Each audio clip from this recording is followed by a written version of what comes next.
Good evening. நான் doctor Swarnabharathi, கம்பம் ஜிஹெச்சில் ஏஎம்ஓவாக work பண்ணுறேன். ஃபஸ்ட்டு வந்து சாருக்கு ரொம்பவே தேங்க்ஸ் சொல்லணும். சார்னாலே கான்ஃபிடென்ஸ்னால் சாரு அப்படிங்கிறது தான் நிஜம்.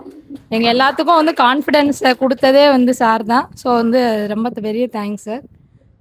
ஃபஸ்ட்டு வந்து நான் இப்போ சொல்லணும், நான் வந்ததே வந்து மேடம் சொன்ன மாதிரி நம்ம படித்தோம், ஏஎம்ஓ சீட் வாங்கிட்டோம், நம்ம செட்டில் ஆகிட்டோம், அந்த மாதிரி ஒரு மென்டாலிட்டியில் தான் ஃபஸ்ட்டு இருந்தோம்.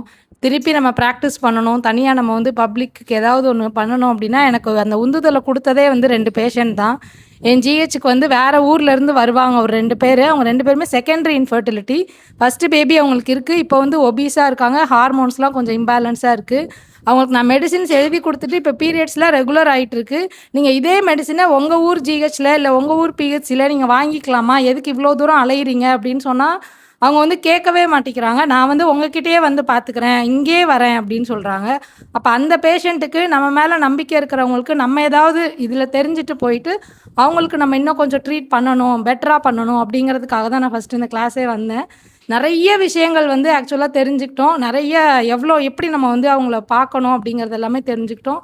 அதே மாதிரி எனக்கு வந்து ஃபஸ்ட் பேபி நார்மல் டெலிவரி, ஆனால் செகண்ட் பேபி வந்து சிசேரியன். ஏன்னா எனக்கு இங்கே சென்னையில் தான் ஆச்சு. எஸ்ஆர்எம்மில் ஃபுல்லாகவே வந்து எவ்வளோ கமர்ஷியலைசேஷன் ஹாஸ்பிட்டல்ஸ் வந்து ஆயிருக்கு அப்படிங்கிறது வந்து எனக்கு அப்போ தான் வந்து தெரிஞ்சுது.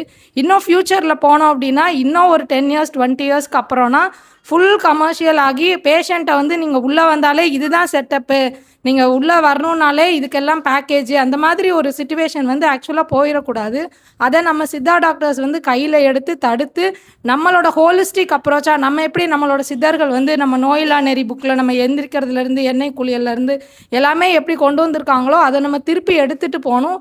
அதுக்கு இந்த ஃபர்டிலிட்டி அப்படிங்கிற ஆயுதத்தை வந்து நம்ம கண்டிப்பாக யூஸ் பண்ணி எவ்வளோ பேஷண்ட் நம்ம சித்தா பேபிஸ், நம்ம அடுத்து வர்ற குழந்தைங்கள் எல்லாமே சித்தா பேபிஸ், சித்த மருத்துவம் மூலமாக பிறந்தவங்க அப்படிங்கிற ஒரு கோல் வந்து நம்ம ரீச் பண்ணணும் அப்படின்னு நான் எல்லாரையும் கேட்டுக்கிறேன். ரொம்ப தேங்க்ஸ்.